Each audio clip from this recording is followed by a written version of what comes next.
We're missing Rob. He's Rob here. is joining. Okay, great. Yeah. All right, Madam President, you are live streaming. Okay, let's get started.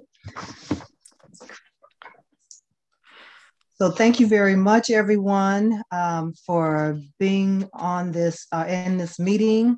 This is the Waukegan Public Library Board of Trustees meeting, and it is Wednesday, March the 17th, 2021, and it is now 6:32.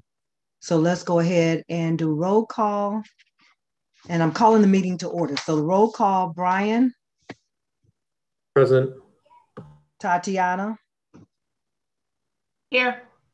Larry. Here. Jeannie. Shatara. Rob. Present. Martha. And Josue. Present. Madam President, if I may note, Jean sent notice that she was not available to meet us tonight. Okay, with notice. Okay, thank you very much. Okay, so we do have a quorum, 1, 2, 3, 4, 5, 6. So we can officially continue with our meeting. So we do have a couple public comments tonight, one of which we will not be reading because it is anonymous, but the other one, John, will you read it for us, please? Yes, Madam President. The one public comment from Anonymous is a complaint about an unidentified employee, and it's been forwarded to HR for further action. So I just wanted to point that out. And the other public comment stated, well, with no date, but Dear Board of Trustees of the Waukegan Public Library, I'm submitting this letter for the record. Around a year ago, I was threatened by Board President Sylvia England against speaking about sexual harassment that I had endured. I ignored her threats and reported what had happened to me anyway. Since speaking out at that meeting, I have been the victim of a lengthy, still ongoing campaign of retaliation from Interim Director John Caskill.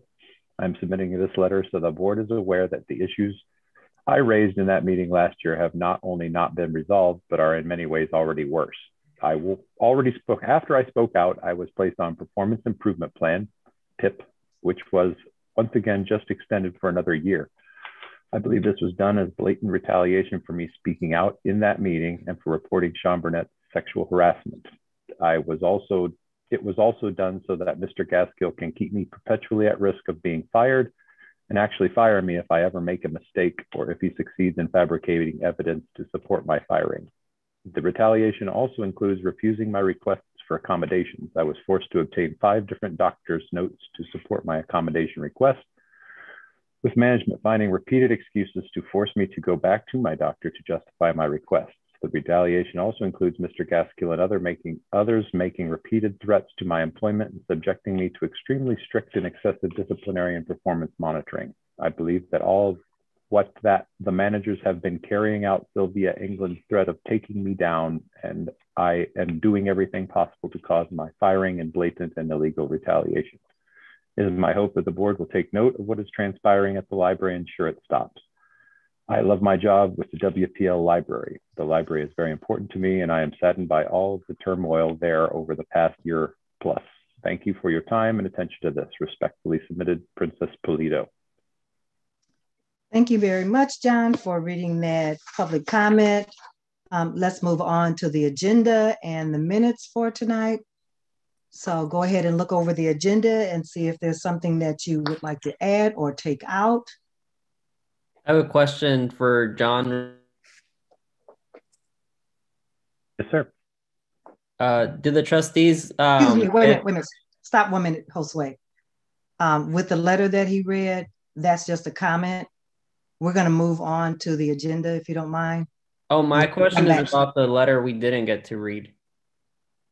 Okay, the reason why that letter was not read was because it was anonymous, and it was definitely connected to an employment issue. So it went to HR, but it is anonymous. So we don't read anonymous letters or second party. Does that get sent to the trustees? Douglas, the issue. I'm sorry. Go ahead, Douglas. I was going to say that the OMA doesn't allow or require any sort of public forum for anonymous comments. It requires that we provide the public an opportunity to address the board. But, when you have an individual standing in front of you who's seeking redress, for a grievance, it's an identifiable individual, whereas an anonymous comment simply attacking another unidentifiable individual just doesn't rise to something the board can hear under the OMA. Good question, though, Josue. Thank you. Will the trustees receive that letter? I will happily share that with trustees. And in addition, Madam President, we have to seat Martha. She's joined us since we started. Okay. Can we get a motion to bring Martha into the meeting? I move to bring Martha into our board meeting. I'll second. Okay. It's been motioned and properly second that we bring Martha into the meeting. Roll call. Brian? Aye. Tatiana? Aye. Larry? Aye. Rob? Aye. Josue? Aye. And yes, for me also. Welcome, Martha. Okay, so moving right along. Madam President, may I just wait a minute? Hold on. Can I just go back to our Robert's rules for tonight? Yes, if you would like to speak during the meeting, could you just kind of either do the reaction, the raise your hand in the reactions below, or just if you'll just give me a signal, then I will acknowledge you. Okay, and that way we can keep our meeting in order tonight. So right now we're working on the agenda and the minutes. So first we need to approve the agenda so that we can move forward in our meeting tonight. A motion to approve the agenda for the Waukegan Public Library Board of Trustees meeting on March 17, 2021. And I'll second. Josue. second. Okay, so it's been motioned and properly second that we approve the agenda for tonight. All in favor? Brian? Aye. Tatiana? Aye. Larry? Aye. Rob? Aye. Martha?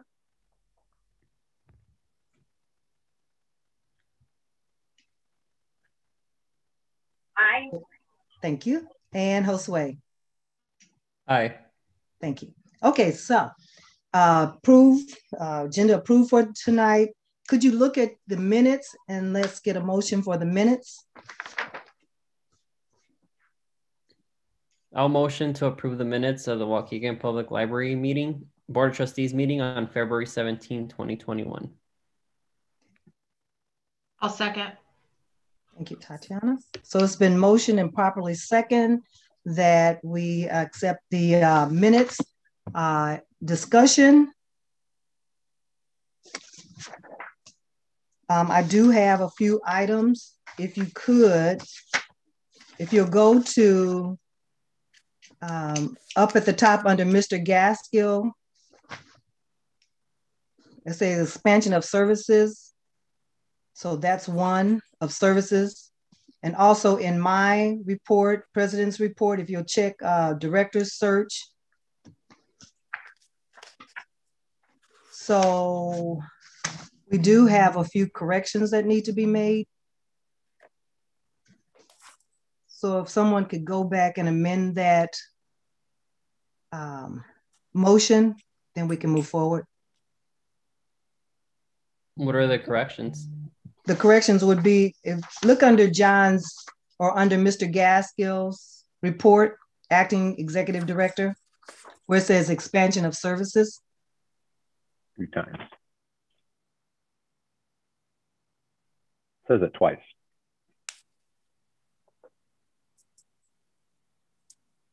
And then if you'll go down and look in my report, it says Director's Search.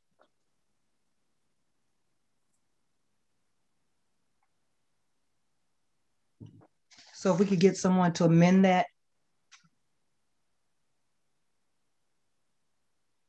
Are you talking about the missing apostrophe on directors? Right, so we just need to amend the motion just to add with corrections. Okay, well, I'll make a motion to amend the motion to approve the minutes of the February 7th, 2021 meeting as amended, as presented here. Get a second. I'll second that. And any other questions or? Okay, so all in favor, roll call. Brian. Aye. Tatiana. Aye. Larry. Aye. Rob. Aye. Martha. Aye. And Josue. Aye. And I. Motion carried, and we will accept the minutes with the corrections. Thank you. So now we need to move on to the Finance Committee report. Very good. Thank you. Thank you so much. I'm not muted. Okay, very good. Okay, so yes, well, we did indeed meet at 5:45 earlier this very evening. I'm pleased to report, Madam President, we did have a quorum, and we did go over the financials as presented to us under our agenda. And the first item we discussed, and it is in our board packet as well as was in our finance packet for our meeting. It's also on our meeting here for the board. And this is titled, the title of the document is Review Waukegan Public Library Profit and Loss Budget versus Actual Report for May 1st, 2020 through February 28th of 2021. It's a one-page document. And Anna was at our meeting, and I understand she's here too. So Anna, would it be possible for you to give the board a summary of the highlights of this report that we earlier discussed at our finance meeting? I'll be happy to. Thank you. Yes, in terms of revenue, we didn't have much coming in for the month of February because we probably exhausted our property tax revenue. But compared to last month, we did receive additional $10,000. Actually, it was $10,000 and $500 and $500 from the Friends. So that is part of the contribution income. And so that's what we received in February. And we are 10 months into our fiscal year. So technically we should be about 83%. And as you see, most of the categories were in pretty good shape. Of course, because of the pandemic, our cleaning expense has gone up. So that's the item that we're over budget. We don't have any surprises. We are at the end of our fiscal year. Our cash is in pretty good position, just almost the same as last year. So we're in pretty good shape. No surprises. Very good. Thank you, Anna. And in terms of the larger expenses due to the pandemic for this on this report, that item that appears under item, it looks like item number 590000. Yes. Sorry. Repairs and maintenance. Is that where that's where that would be indicated? Correct. Correct. Our repair and maintenance, including cleaning services, and that goes under the repair and maintenance category. Very good. Okay. Very good. All right. Thank you so much, Anna. Yeah, very good. Anyone else have any further comment or question about this report in front of us? May I ask a question? Certainly. Tatiana. So I ask you that based on the increased amounts for Martha. What is the amount of shortage going to be at the end of the fiscal year? What do you mean by shortage? Is there going to be discrepancy or different? Is there going to be amounts or deficits based on spending more for maintenance every month than what was being spent before? And then the other thing too is that once the library truly goes back up to the prior attendance rate, then check the maintenance too, the maintenance cost. I'm sorry, I didn't get all of that. I assume you asked, I thought you asked if we will be in the deficit, right? We won't, because we're in good shape. Because of COVID, there are other areas that we cut costs, and we're also looking to be more frugal. Like, for example, we negotiate with our presenters, so we're looking for other ways to reduce costs, so we won't be going over. I hope I answered your question. If we go back to full service, our budget next year is prepare for full service. However, we are still in the state of uncertainty. So we budgeted for various scenarios. Because the other thing too is right now, Kingston's not open. So in other words, you're only cleaning the building and your attendance level is not as much as it was before. So let's say that in the future, when Kingston does open, that's another building that's going to be on, another area that's going to be added on, but also more people, more maintenance.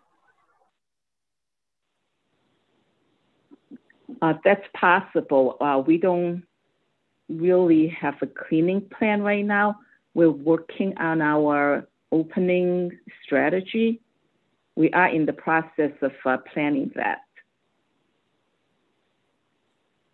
But whatever we do, I assure you, we will not go over budget. All right, thank you. Okay, anyone else? Okay, well, let's move on then to the summary of the, that's right, that's wrong.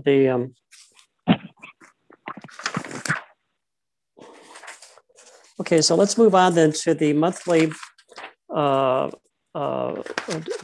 check detail for February of 2021.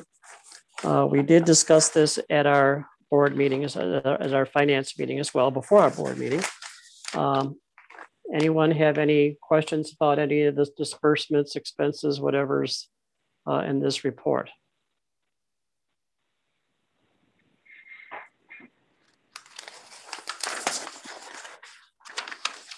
Okay, I will say that then that I'm pleased to say that we did approve all this at the disbursements for 2021, February of 2021 at our Finance Committee meeting.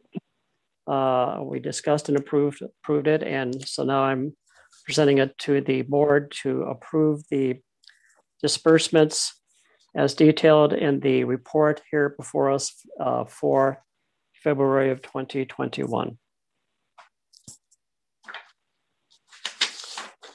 So could someone do a roll call?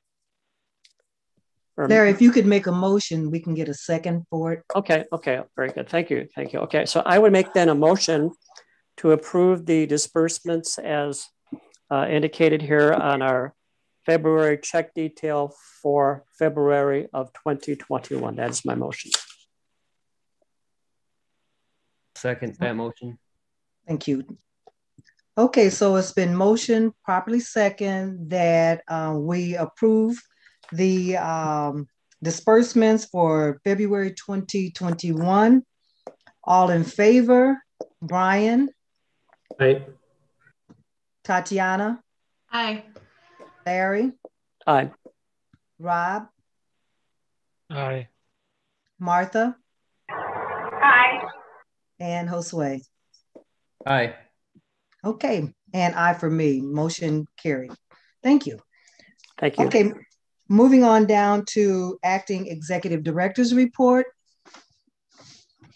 Thank you, Madam President. Thank you, Board of Trustees, for giving me the opportunity to serve. I hope this message finds you well. Happy St. Patty's Day, St. Patrick's Slancha, I think is the proper word. I was able to participate this past Friday in a iSchool for the University of Illinois iSchool micro fair. So it was a group of future librarians that are studying library science. I was one of the two presenters. The third from Santa Clara, California didn't make it, but myself and the director from Champaign-Urbana spoke about public libraries, our roles and responsibilities, and what it's like to work in Waukegan. I was able to highlight a lot of the great programs and activities that we're currently undertaking. And we talked a lot about the pandemic and making changes in the way we do things. So very exciting to represent our library in a micro fair for future librarians in the state of Illinois and abroad, because it's not just, it's the iSchool, it's online too. So there are people from all over the world that were able to participate. We got to meet a lot of future librarians. Still having some plumbing issues in our lower level. Chuck's looking into it. Chuck is also seeking quotes for outside tents for a programming outside. Looking forward to be able to provide outdoor programming to our patrons this coming summer. Chuck is also looking into replacing some of our doors with a fob system rather than a key code entry. So that's going to be helpful. Chuck is also working on getting with overhead door to replace the overhead door openers that we have in our garage that are original to the building from 1960s. So that'll be a welcome addition to safety, especially for the safety of our staff using those garage doors. We did have one person leave our employee this past month. Esau had sought greener pastures and for personal reasons. We're also looking as an admin team into providing training for our leadership team first, and hopefully by the summer, we can have some training lined up for our frontline staff as well. So ongoing personnel issues or possibilities, pardon me. And then the Friends and Foundation are currently meeting regularly. The Friends are, of course, generous donors to our library, but as the foundation has not stopped operating, we're going to meet with the presidents of the Friends and Foundation to discuss strategy. And as I wanted to mention, and Sylvia had asked me to present kind of a guide of how our COVID-19 response and what our next steps are, kind of a roadmap of where we're going with the reopening plan. And I do want to reiterate that we're working on a 30-day basis, so we're making plans about a month in advance. We're currently looking toward April 1st for expansion of services, but right now we're hoping to reopen the branch by May 1st. Relaunch the branch as an open space for people to use, trying to look at the collection that's currently out of the branch so that we can have more stuff that people go to use the field house that are interested in health, wellness, fitness, meditation, yoga, the whole nine, and a small selection of our popular new items that people check out there, making the branch into a kiosk or a turnstile service location. And I was excited to say that because the city collaboration with the parks and the township and the city employees, we were able to, this past Saturday, roughly half of our staff was able to get a vaccination at the Waukegan High School Brookside campus. It was an extremely efficient and excellent operation. And we're really grateful to have been able to be a part of that and to get some people vaccinated. We're still roughly looking toward the vaccination rate of our community and the country at large. Right now, about 10% of Americans are vaccinated for COVID-19. 25% of Illinoisans are vaccinated for COVID-19. This big number of 70% for herd immunity is what we're looking toward. But in order to expand what we do, we have to set goals. And one of the things, not only relaunching the branch, but the other goal is to provide an at-home delivery service, a curbside delivery service. So we're working with Marilyn and her team to provide an expansion of our curbside out into the community. So those things are up and coming. As far as a more detailed roadmap, I will gladly send that out in an email separate after our meeting sometime before the end of this week. I'll do it graphically so it's fun and pretty. I want to yield a portion of my time to Karina Martinez, who has been invited to our board meeting to speak about our outreach. And really, it's community collaboration. She will speak a little bit about our relationship building in the community. So I wanted to yield the rest of my time to Karina and Gail, of course, for the acting assistant director report. So I will thank you very much for the opportunity to serve and for the opportunity to provide the great service that we do to our community and for your support in so doing. Thank you, John. And thank you for the invitation of allowing me to speak today. Yes, so definitely want to talk about outreach and what it looks like, right? What it would have looked like pre-pandemic and what it looks like now. So pre-pandemic, I think and I say we internally, the library speak of outreach was defined as us going out into the community. And of course, the way that we can do that now is very different. And so redefining what that means, but still working on building those relationships with organizations in our community, as we've been able to with ACL, AACPG, and really seeing how that's been able to not only benefit the library, but I think our community as a whole, as we've been distributing PPE kits at a greater scale, distributing COVID-related information, and seeing that across the library in different departments, not just marketing, and continuing to do that. So as we look towards the future, working with local organizations for a summer reading program, right, for program collaboration in general, whether it's presentations or even allowing somebody to use our Zoom that wants to have that access. And continuing to do that, I think, given all we know about our community and how we operate really as people through word of mouth, and really more than anything, building trust in our community to be able to bring folks back into the library and engage them, whether it's virtually or in person, but of course, safely. Thank you. Thank you. Thank you. John, first of all, I want to say thank you for your report. And Karina, definitely thank you. And I want to just say thank you for doing such an awesome job in the city of Waukegan. So thank you. Thank you. Okay, moving on to Gail. Good evening, and thank you for the opportunity to give you some updates in terms of what we're providing for services. Whenever you get a chance, please take note of the newsletter announcement that went out via email from Karina, as well as all the updates on the website. And the first thing you'll see is the Waukegan Public Library is open every day. Just to clarify and let everybody know, from 10 to 7, Monday through Friday, we're open, and 10 to 3 on Saturday and Sunday. But in terms of services, I'm going to start with children's, and currently they're continuing with their virtual story times and the United Way early learning clubs, but we have some new things that they're launching: book boxes and learn it activities for early learners. As you know, spring break is coming up in the next week or so, and there will be a lot of focus and attention on some programming that will be going on virtually during spring break. There's a week-long trivia event for children, as well as the ongoing story times and reading stories with Miss Beth. Upcoming in April, there's going to be a poetry writing contest. We're doing El Dia and Earth Day, and we're going to be doing that with community-based partners. They'll also be launching movie boxes and discovery boxes. So really looking at increasing literacy and early literacy learning in the home by sending home tools and techniques for parents and children to play.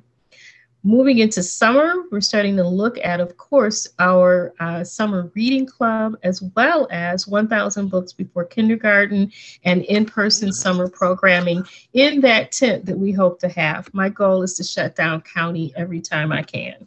So moving into adult reference, we are tomorrow evening. I invite you to go over, if you shall, to Nightshade and Darks at Pandemonium, and we're going to be relaunching our trivia nights in a safe and distant manner, using technology and a big screen and using texting to be able to submit your answers to all the trivia questions. The theme will be St. Patrick's Day and Irish culture.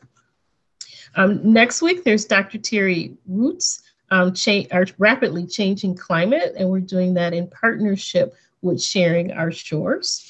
And then ending our Women's History Month, Notorious, the life of Justice Ruth Bader Ginsburg. And we're planning on inviting some of our other local organizations to participate with us in that presentation.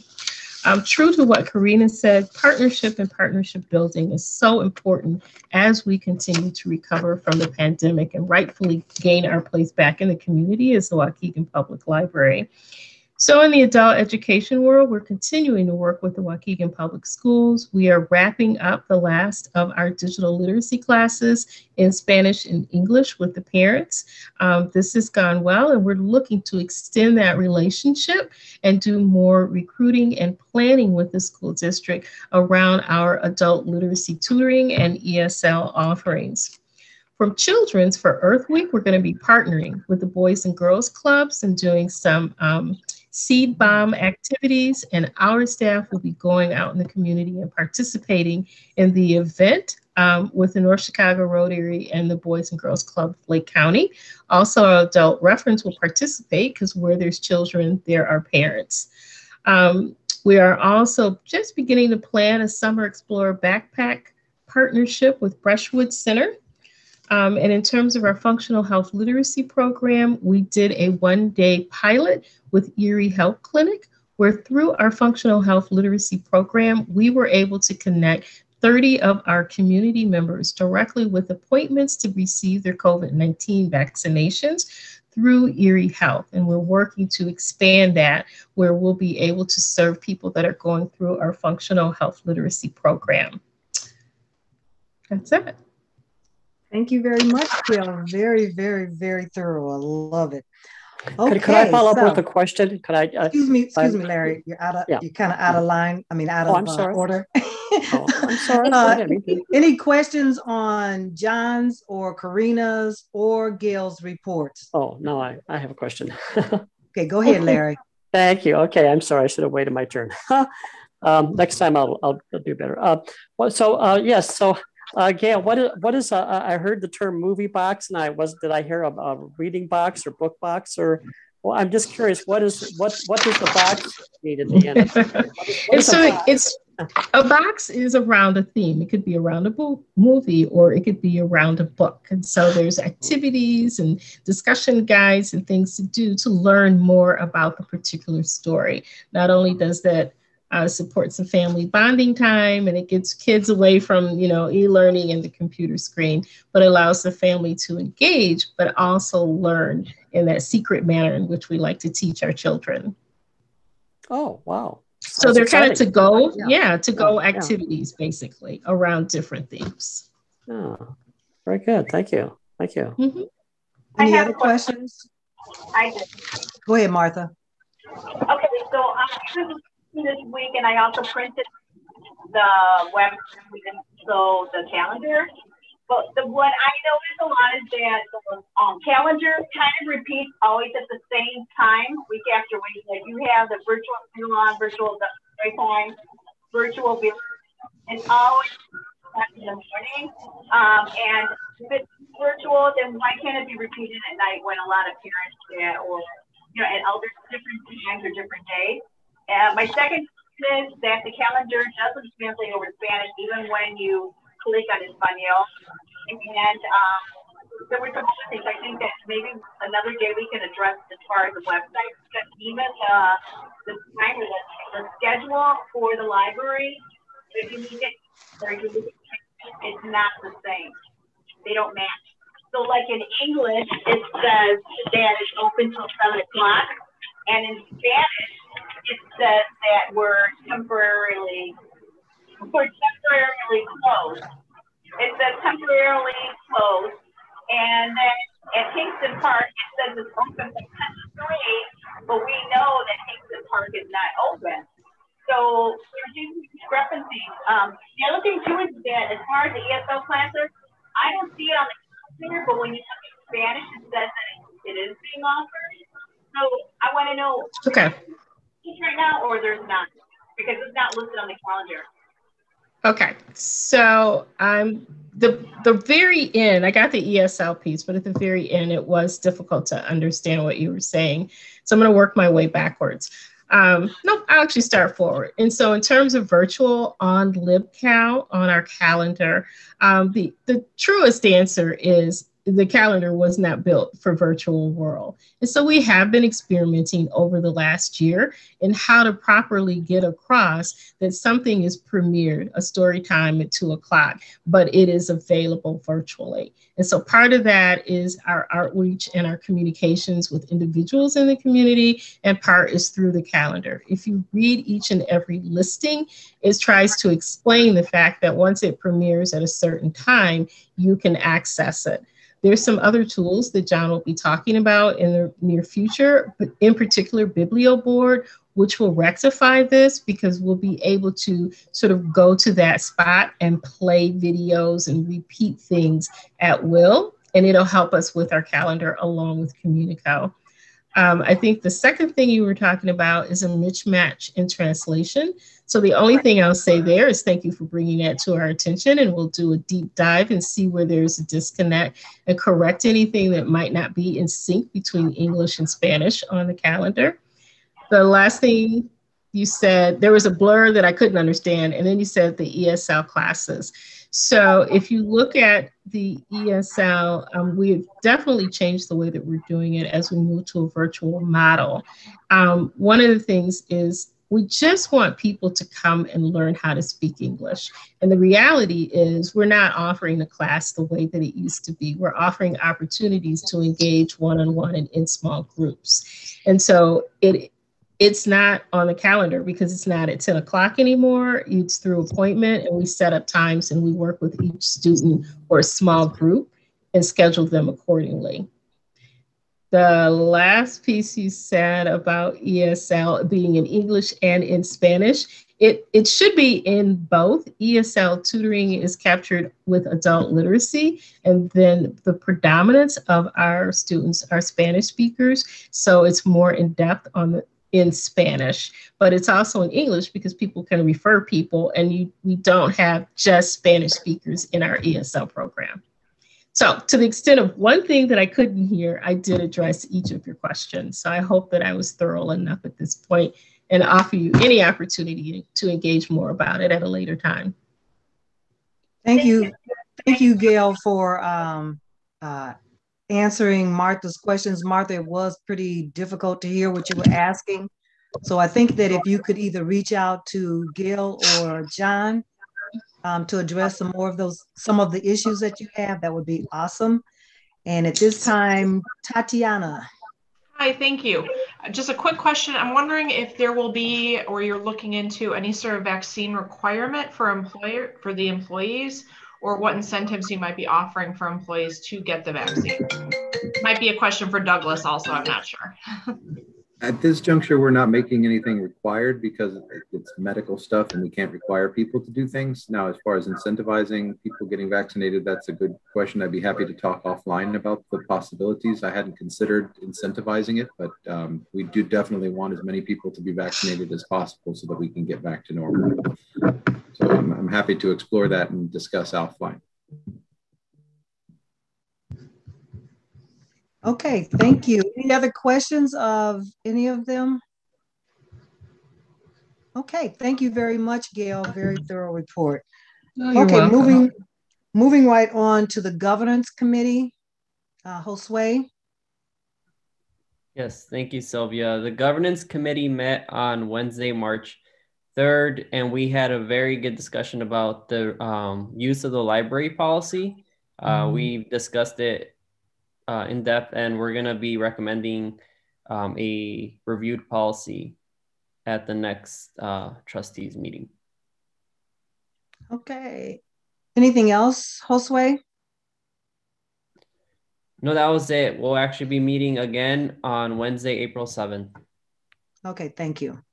Okay, and we're down to my report.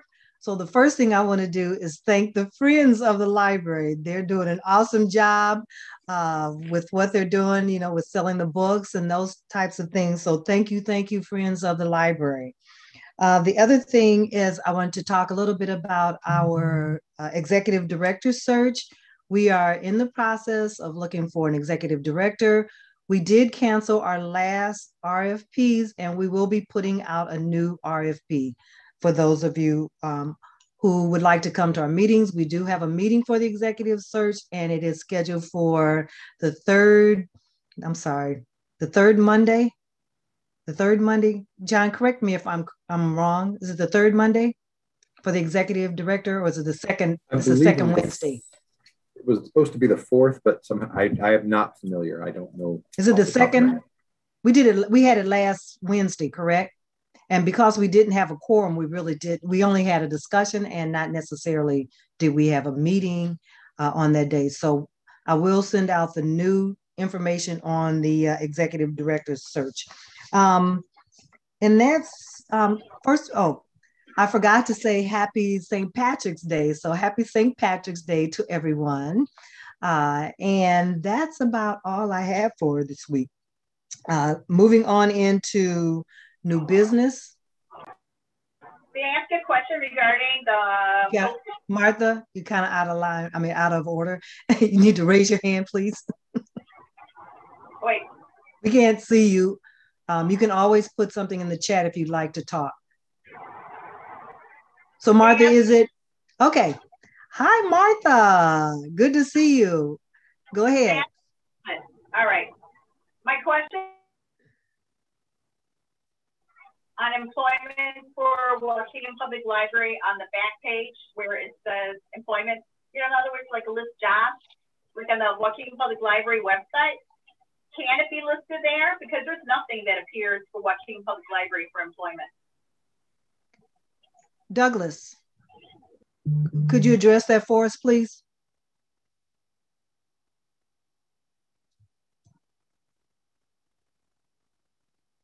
I'm assuming that we can, but I just want to make sure. Okay, we'll come back to that question, Martha. Would you bring that back during your comments, please? Sure, thank you. Okay, and if anybody else has any comments like that, if you'll bring them back during the trustee comment time, I would appreciate it. Okay, so moving on to new business. John?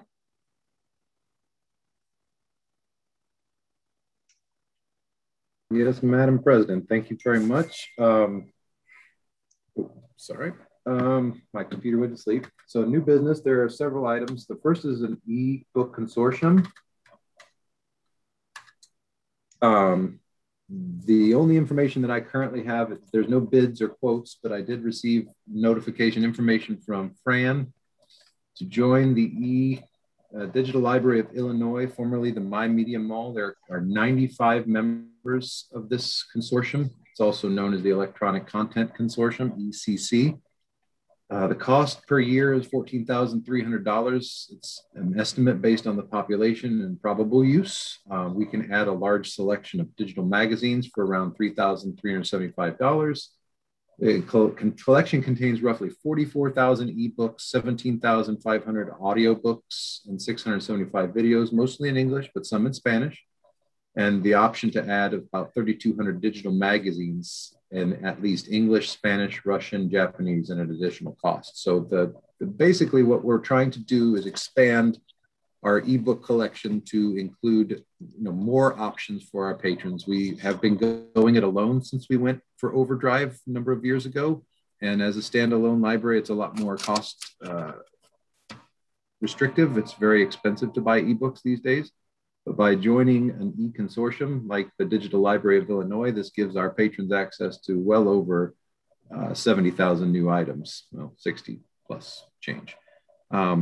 It is an expense, but we also currently pay roughly $32,000 a year for LinkedIn, which is our transit service, if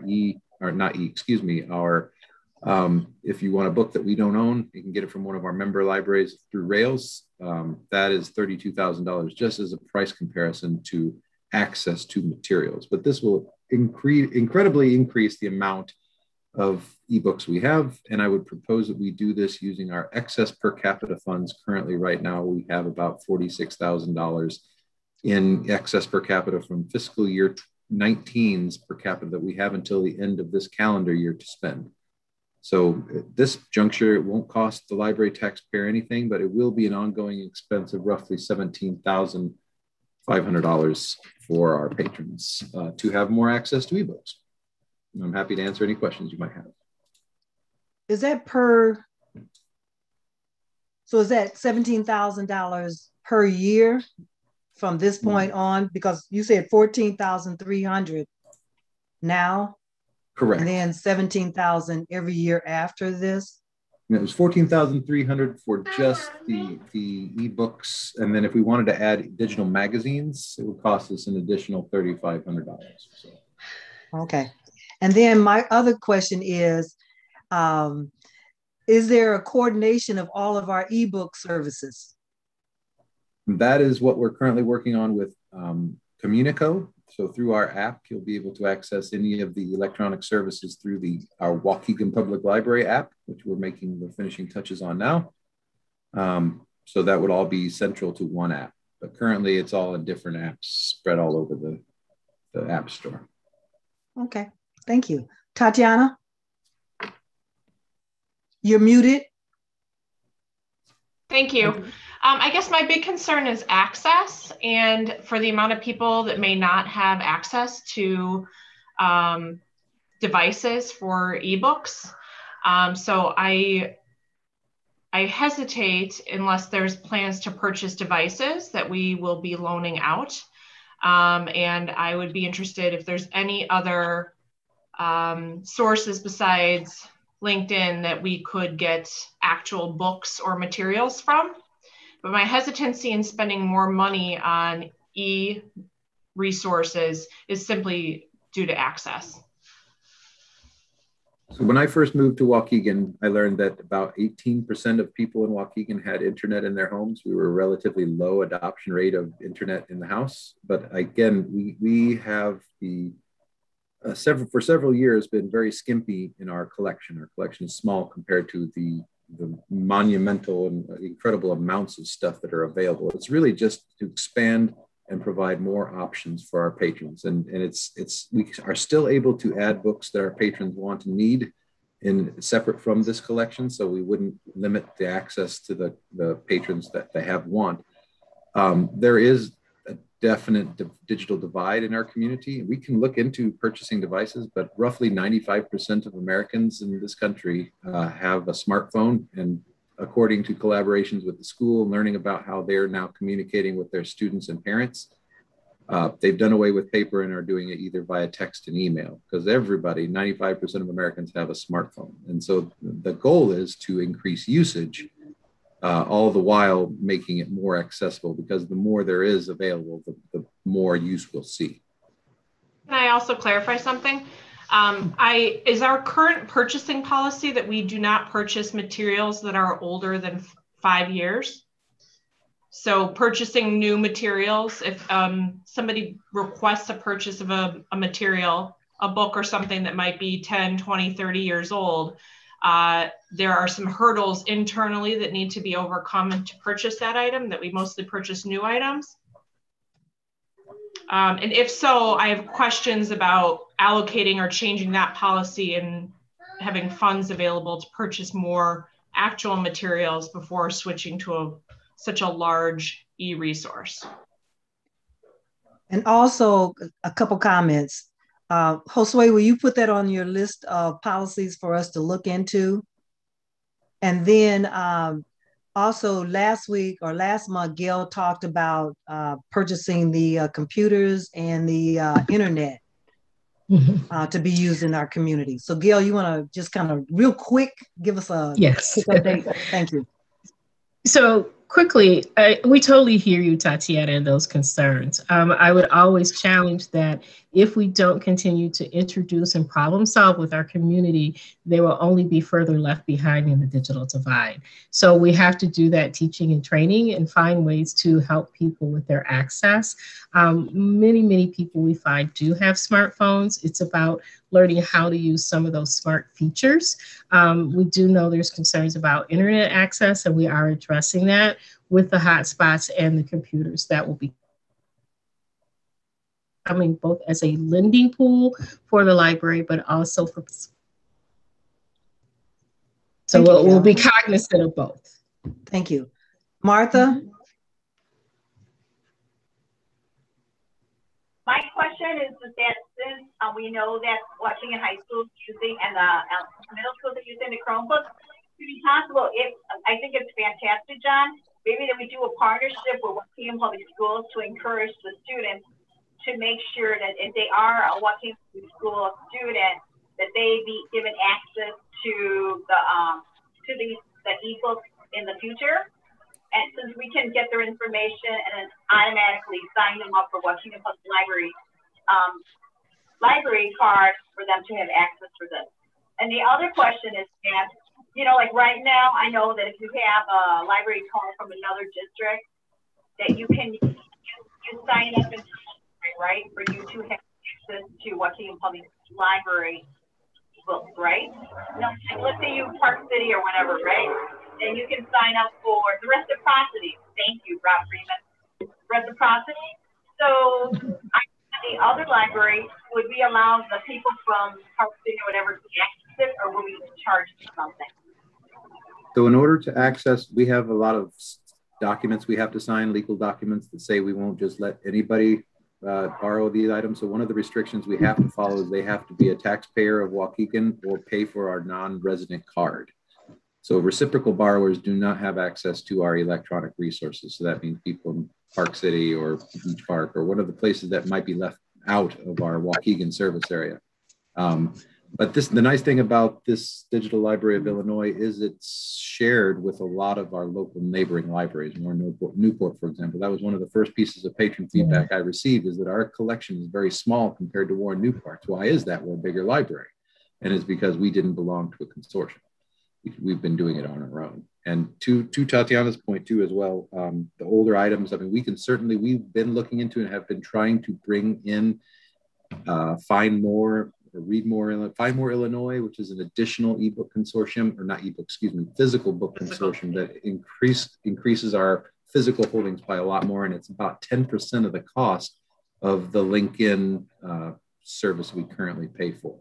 So it also included academic institutions and a lot of the older materials. We don't have any moratorium on purchase of materials. It strictly has to do with the cost, and determination is made by our collection management department and the selectors, whether they purchase an older title or usually we're looking for newer, fresher titles that are rewrites or republishings of reprints of old books. So we're not limited as to what we can bring in, but it is definitely harder to find older books, and they're more costly. I have a question in terms of what Martha was mentioning. Maybe it's for Douglas. What legal hurdles would we have to overcome to be able to share a collection with non-residents? Unless I misunderstood. I believe it comes down to the legal document that we sign that says that we won't give these materials out to anybody who are taxpayers, and we would be in violation of that. We could probably do it, but we would get caught and maybe have the service taken away. Yeah, is that something that can be changed? I would have to review the contracts. Ordinarily, that kind of thing runs you into copyright issues. Okay. I can certainly look at a particular contract and give you a legal opinion down the road, but I can't. I don't want to discount the work you've done, John, at all. And I appreciate, and I am all about access for everyone. I just see such inherent value in the physical reading itself and the books themselves, and the, all the studies that show that reading late at night on devices can have effects and all these things that I really always will side with the physical copies of books. And I know that we can't possibly house them all. I know there's space limitations and all sorts of limitations, but I would love to see something where if the hurdle is access, and that people can't physically get to the library to pick up materials, that we are the people that make that happen, whether it's dropping things off at people's homes or somehow finding a way to make that actual physical item available to people. So that's my soapbox, and I'll stand on it. I'm done. Thank you, Tatiana. John, do you need an approval for this today? It is beyond my spending threshold, so yes, it would require board approval. Can we get a motion from anyone? I'll make a motion to approve the extra expenditures for this. Can we get a second? I don't know how to phrase it. If we put a dollar amount and explain what this is? I don't. Sorry. Sorry about that, Rob. I don't have. Go ahead. Yeah, I'm sorry. What was the cost again, John? 14,000 something. Something like 14,300 and 3,500. How much extra money do we have, John? $17,675 for the total if we include digital magazines. It's $14,300 for just the ebooks. But again, we currently have roughly $46,000 in our excess per capita that needs to be spent by the end of this calendar year. So I will amend my motion by saying for the 17,800? 675, yeah. For the ebooks and magazines to join the Digital Library of Illinois. Perfect. Can we get a second? Is that, Douglas, is that what you were asking for? Yes, ma'am. Thank you. Thank you. Can we get a second? I'll second. Brian, thank you. Okay, roll call then. Any more discussion on it? I think we've had quite a discussion about it. Thank you, John, for presenting that to us tonight. Okay. Josue? Yeah, I'm going to support this, but I also agree with Tatiana that we need to somehow figure out a way to have our resources that are available in the library also available to people that can't make it to the actual building. And I've been saying this for months. We need to have a delivery system where if someone asks for something that's in the library, that they can get it within a day or two at their house. Thank you, Josue. Martha? Yes, I would also like to bring up that an in-service for Waukegan Public Schools teachers or teachers be incorporated in this so that they incorporate this into their curriculum, and that would increase our circulation by them not only using the ebooks coming into the school. I mean, I know it's already assigned books, but people use ebooks, and anything that encourages students to read more is welcome, no matter what form. Thank you, Martha. Any other discussion? Okay, well then roll call. Brian? Aye. Tatiana? No. Larry? Aye. Rob? Aye. Martha? Aye. Josue? Aye. And Sylvia and myself, yes. Motion carried. John, you can spend $17,800 on the Digital Library of Illinois, which is going to be used from our per capita grant that if we don't use it, we lose it. And I do agree with Tatiana. I would love to see, the books in the hands of our patrons. Moving right along to the approval of the Biblioteca, Biblio Board, a 1-year contract renewal, John?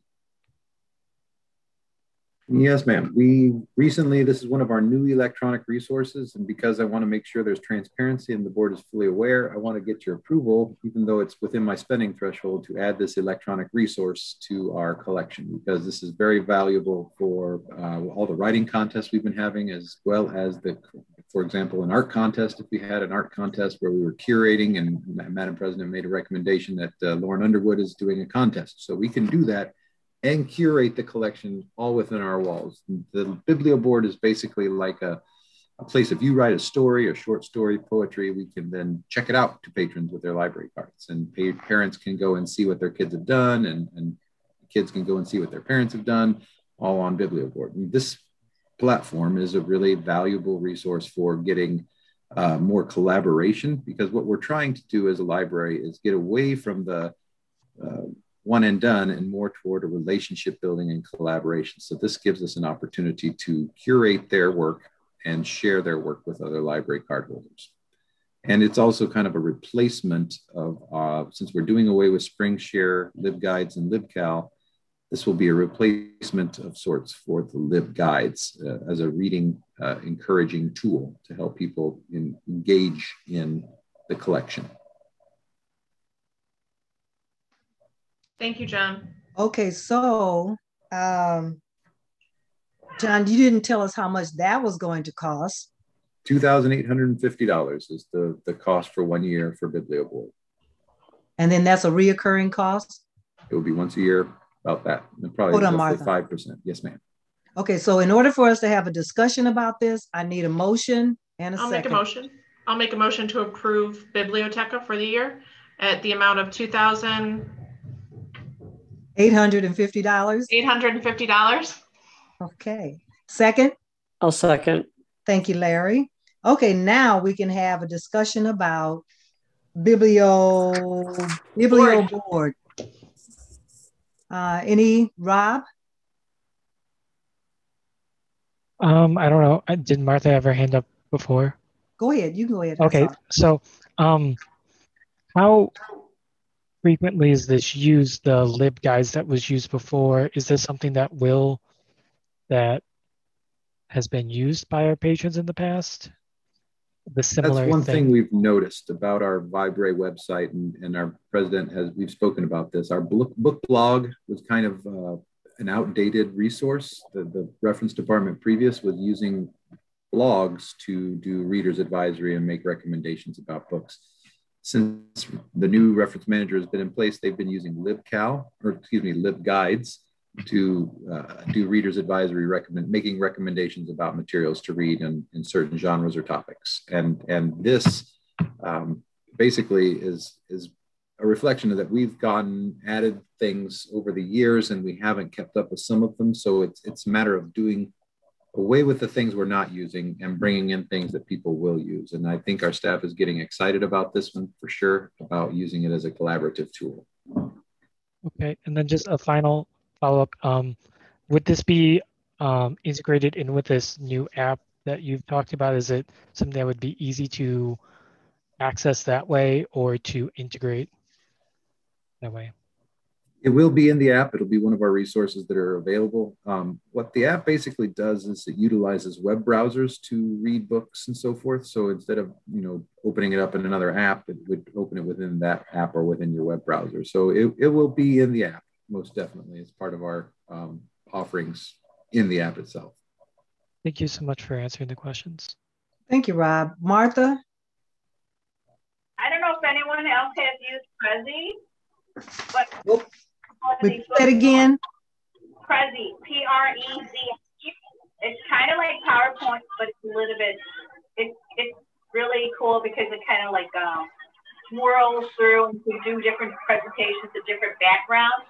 But have you thought about maybe that we could buy the license, or I don't know what, have some way that our library users be able to access Prezi for our students to do their little book report templates, for like when they read books, and they could do a little Prezi, and then we could attach all these little Prezis to these books, so kids could go through it and it would spur interest in this book.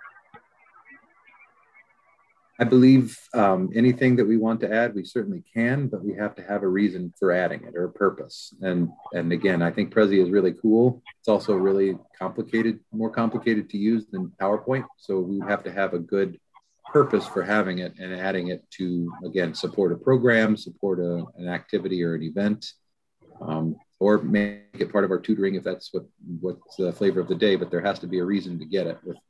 I'm all about it, but I'm happy to discuss offline, of course, those options. I'm all about that. So maybe have the students do a Prezi on a book, and then so once the kids look at the Prezi presentation on that book, then you have a link for them to reserve the book. Instead of us just putting up a jacket, usually they just put up a picture of the jacket and they put a little blurb up, which comes usually from the author or comes from the company. So we would have the students or have kids do a little Prezi for the book, and then from there, you spur interest. In other words, like let's say we pick 5 books or 10 books for our little book club, okay? And someone makes up the Prezi to spur interest in it, and then that's the way you sign up for it. So just looking at the jacket, well, it's more interesting if someone creates it. Or maybe have library staff do it. on their when they want to do a book club, have them do a Prezi on it And then from there, you register people to participate in the book. So John, you took notes, right? From everything Martha has. Okay, thank you. Okay, so Martha, John will look into that a little more and we'll be able to get back in touch with you and let you know what's going on. So we have a motion on the floor. It's been properly second. Roll call for, it's for Biblio Board. It's a 1-year contract for $2,850. Brian? Aye. Tatiana? Aye. Larry? Aye. Rob? Aye. Martha? Aye. Josue? Aye. And I for me. Motion carried. John, go spend that money. Okay, and the third one, the review and approval of Shout Bomb 1, a 1-year contract. Correct. And when we entered into pandemic, we realized quickly that just a telephone extension was not sufficient, and that people could, of course, call the extension 236 to let us know about curbside. But then how do they let us know when they're here? Can we just do texting? So we were using Send Hub in the Education Literacy Services Department. We have implemented that as a method by which patrons can text a number and let us know they've arrived for their curbside pickup. But I believe that what we need is a more robust system. We currently have access to SMS, and we're paying roughly $10,000 a year for texting through Sierra, which is our innovative product. But nobody's really using it. Does anybody on the board receive text notifications that their items are available for pickup? Did you even know that it existed? I mean, maybe you do, but it's very underutilized as an organization. We haven't used the SMS. And so what I want to try and do is replace that with a less expensive option and a more useful option for our purposes. So Shout Bomb is unique, and that is, does give us the option of texting our patrons when their holds are available for pickup, because it does tie into Sierra. But it gives us the ability to send text messages for events like activities, programs, and all that stuff. So when you register for an event, you can get a text notification to remind you to attend the event, and instead of just an email. So texting is where people are at these days. Shout Bomb has two facets really. It's text for library software, which is basically, and if I could pull it up on the screen and show you the Shout Bomb. It is basically texting to let parents remember to read to their kids. A reminder for parents to read to their kids. And Shout Bomb exists for expressly that purpose. So text for literacy is their big piece. And that is, so sometimes we get busy and we forget to read to our kids, or we need a reminder, a friendly nudge or a reminder to read to our children. So this text for literacy, people can sign up to receive a text message to let them know that it's time to read to their kids, or, here's a topic for discussion. We can use it however we choose. That's text for literacy for our library. So it basically would allow patron to fill out a simple form and then enter in the CAPTCHA, of course, is standard these days. You have to answer the math question, but then once you've submitted that, then you can sign up to get text messages from your library. Another facet or feature is Voice for Library. And this is a really cool feature that allows patrons to sign up for a service that then would receive a story time in their phone. So voicemail or a call from the library, here's a story to your kids, or if you're having trouble with literacy, all the things that Shout Bomb can do. It's just basically a texting service. But we don't have to do the whole platform. The whole platform is $8,444 for not only texting, but this Voice for Library service where we can get phone calls with a story involved. I would like to propose that we do the full Monty and go for the texting and story time service over the phone. And that will cost roughly $8,444. The one-time fees include text for library is a $3,500 setup fee. And then there is a yearly maintenance fee of $972. So it's a one-time fee of roughly $5,000 for setting it up for texting and for the Voice for Libraries. But then the ongoing cost will be roughly about $3,000. Let me do the math. So I can give you an exact number, but I'll stop talking because So I have a question of you, John. Okay, so you said it costs $8,444 for Shout Bomb. And then you came back and you said that there's $5,000 that we would have to pay to set up. Is the $5,000 inside of the 8,000, or is that an additional? Yes, 5,000? That is $8,444 includes a $3,500 setup fee for text for library and a $1,500 setup fee for voice for library. So the ongoing cost, I will get that as you have more questions. So let me get the total number. Okay, thank you, John. I like that, you know, the story time would be spoken. So that sounds really nice. Okay, so anyway, after this first year, it would be an ongoing fee of $3,444 for a texting service and voice service. So that is inside of the $8,444? Yeah, correct. Okay.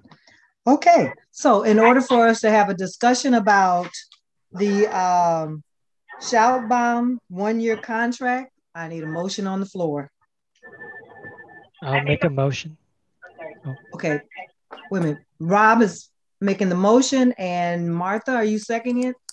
Okay, yes. Martha's seconding. Okay, so now discussion, and let's because of the time that we're looking at now, you get one time to make one comment about this. If it's past the one comment, we're gonna postpone this, or we're going to move it to our next meeting. So one question, everybody. If you have any questions, one question. Go ahead, Martha. Okay, my question is, if you can spend money to buy the short story text, order it, and the short story text is where they send you it through a text, little short stories that you can read to your kids. Martha, is this through? I'm sorry, Martha, are we talking about Shout Bomb right now?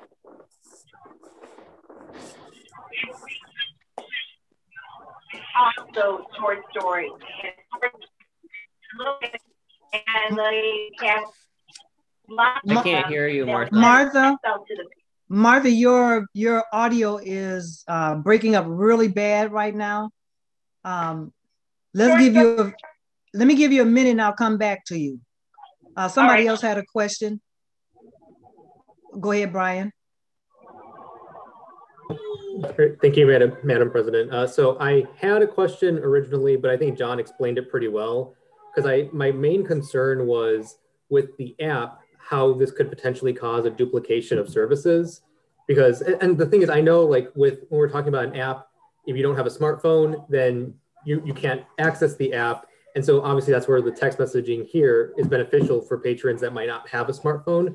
And so I guess the question then would be, would we still be pushing out whatever notifications that we're doing here via text message? Would we still be doing them through notifications on the app? So that way everything is kind of still running the same way.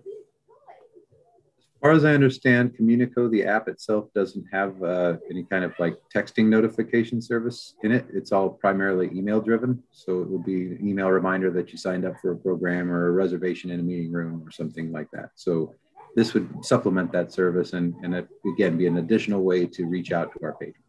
Okay, so it doesn't like push out like notifications on your phone, like say that, you know, like you have like the Nike app or something and it sends you a thing that there's a new shoe dropping or whatever. That's a really bad example, but it's something that I'm familiar with. So it doesn't do anything like that. We have not seen yet the full features of the app, our app, but you know, as far as I know, in the conversations Karina and Gail and Isaac and I have had about Communico, that doesn't seem to be a feature, although push notifications are pretty popular on apps these days. So it'll probably give us the option to get reminders on our phone. So I don't know yet, but I'll find out. Okay, got it. Thank you. Gail, did you want to add something to that? I was just simply going to say the thing about Shout Bomb, while it has excellent literacy components in the storytelling, it's a much more robust communication system. And so in education and literacy services, we reach out to our adult learners all the time, reminders about testing and classes and this and that. And so you're not sort of constantly trying to call people and leave voicemails. And it would allow us to take on that philosophy throughout the library and again, engage our our community in a different way in terms of reminders and things like that. Thank you, Gail. John, I have one more question. Is the money that we're spending tonight, is it coming out of the per capita grant funds? Yes, ma'am, primarily. Okay. And I know that but they will be ongoing expenses that every year we'll have to pay. But this year we can offset the cost by using those excess per capita funds. And I know that in order to do a lot of the things that we're doing, we do have to use those funds up within a certain period of time. So thank you all for allowing our library to be at the forefront of a lot of these different apps that John is bringing to us. So in the middle of our motion, okay, so we've had a couple. Anybody else have a question? If not, we will go to roll call. So Brian. Aye. Tatiana. Aye. Larry. Aye. Rob. Aye. Martha. Aye.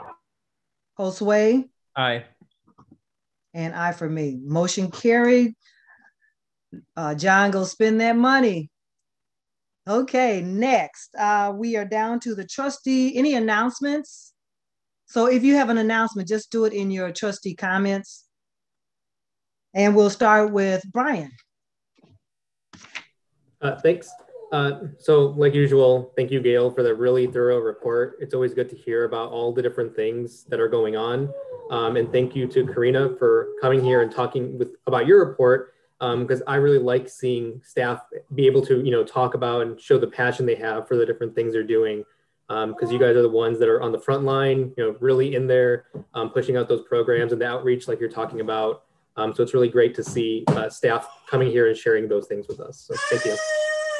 Sorry about my kids. Okay, thank you, Brian. Tatiana.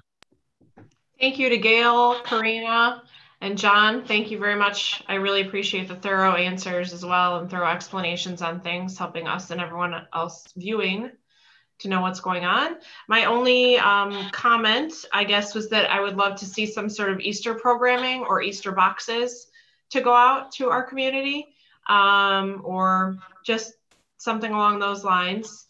And thank you again for everything everyone's doing. Appreciate it. Thank you. Larry. Thank you. Just make a couple comments. First of all, I would think that it would be helpful for me to, we talk so much about IT and technology at these meetings, and I'm conceptualizing what it looks like or how it might work. But it would be interesting sometime, I guess right now with this pandemic, but going forward at some point, somehow, some way, it would be interesting to have a actual seat, where maybe John or Gail could hold up a phone or sit before a computer or something and show us some of this technology or show us how it works, and how to make it work, or just, basics, just to get visuals of it. I think that would be very cool and would help me understand more of this. And I can understand a book in front of me and a newspaper, but some of this other, it's great, but I need to be brought up to speed in certain terms of me, just to see how it looks, how it works. That would be cool. That would be helpful, I think. I don't know, is Douglas still at our meeting somewhere, or is he left? He's here. Oh, Douglas. Yeah. And I was just puzzled or curious.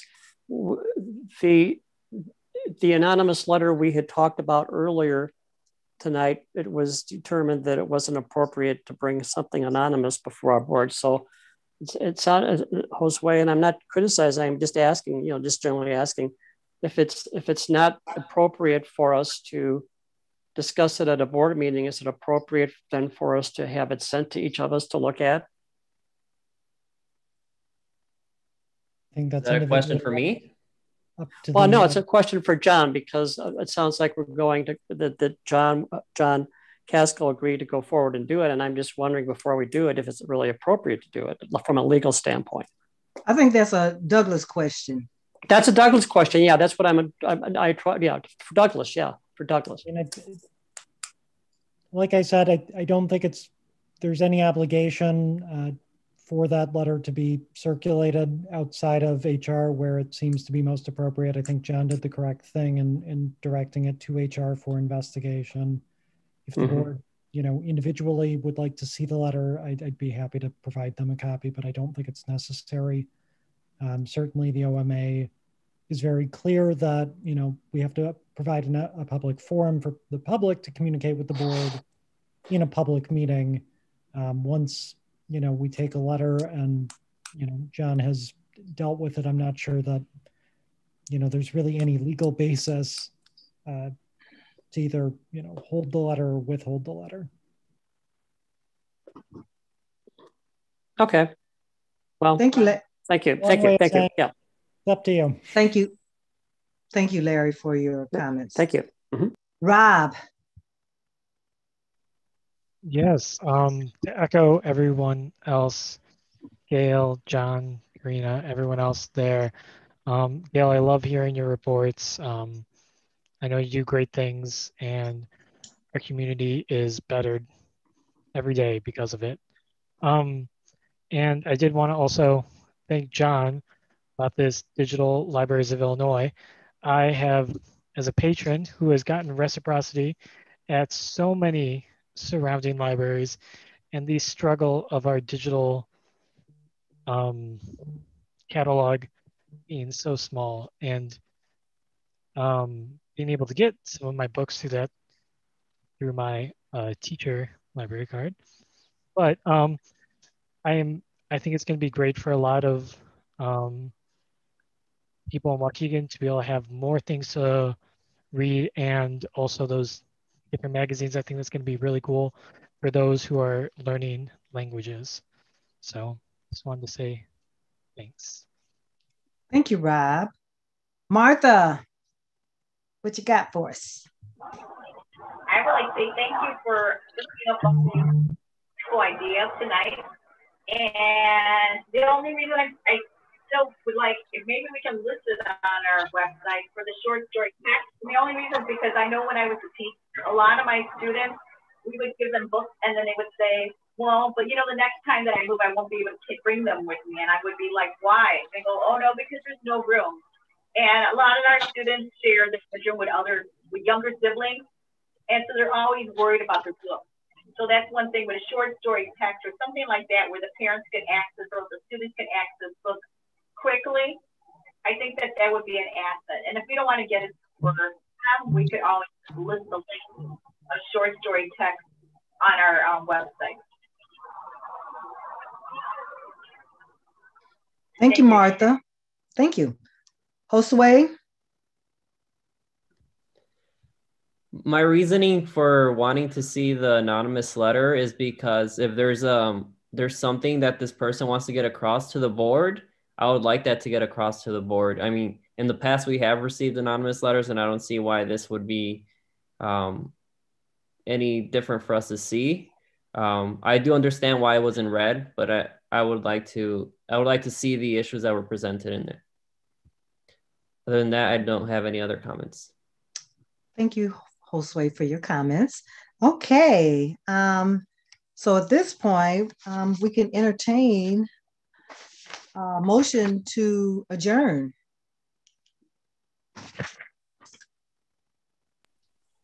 I make a motion to adjourn. Okay, we need a second. I'll second. And second by Tatiana. Thank you. All in favor? Brian? Aye. Tatiana? Aye. Larry? Aye.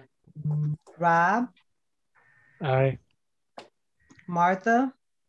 Aye. Josue? Aye.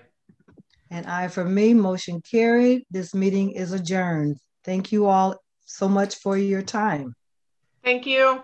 Have a good weekend. Happy St. Patrick's Day. Happy St. Patrick's Day.